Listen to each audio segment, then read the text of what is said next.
Order! Order! You are an incorrigible delinquent at times. Behave yourself, man!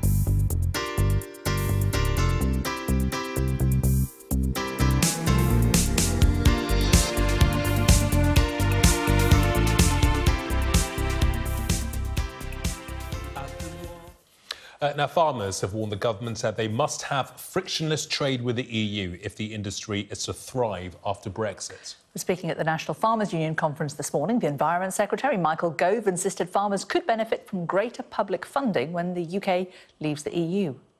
The future can be better, that leaving the European Union provides us with new opportunities to invest public money in public goods in a way which is more responsive than ever before and ensures that not just food production, but also environmental enhancement, animal welfare and public access to the countryside can all be improved.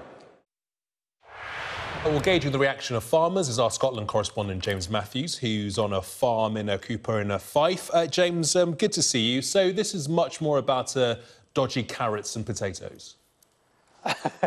Well, not dodgy carrots where I am. This is the Milton of Blebo Farm, just outside Cooper, Gamal. And I'm picking parsnips. Not very many of them, because I have to tell you, this is hard work. But there you go, there's the parsnips in the ground.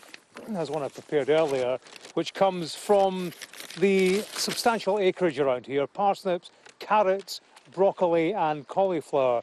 The problem they have in this farm after the Brexit vote is not in the vegetables themselves, but in the humans who harvest these vegetables. There aren't enough of them. Typically, they hire around 30 people on a seasonal basis, mostly Romanians and Bulgarians. But what they tell me here is that of those 30, something like half a dozen haven't come here in the past year because they feel unwelcome and they get better deals elsewhere in the EU because of the weakened pound. Now, what that meant last year, a reduction in the number of pickers, was that broccoli was left in the ground, enough broccoli to feed 15,000 people for a year. That's a bad thing, says the farmer, and it means that he is having to revise his planting this season, and he's planting 20% less broccoli.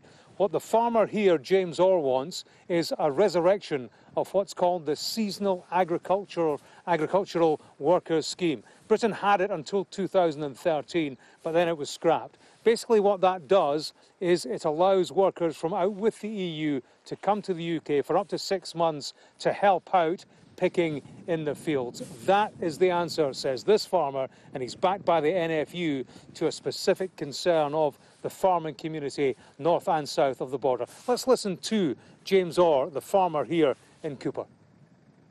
We are broccoli growers. We grow just over 1,000 tonnes of broccoli each year, which is all hand harvested. And during the 2017 season, we found ourselves around 15% short of labour, which is all coming from the Eastern European bloc. What that meant for us was that we ended up leaving broccoli in the field to rot, and we tried to quantify that, and we came to the conclusion that it was somewhere between 30 and 50,000 pounds worth of broccoli that we left behind, which, if you equate that into an annual consumption figure, we reckon we could feed 15,000 people for a year based on their annual broccoli consumption.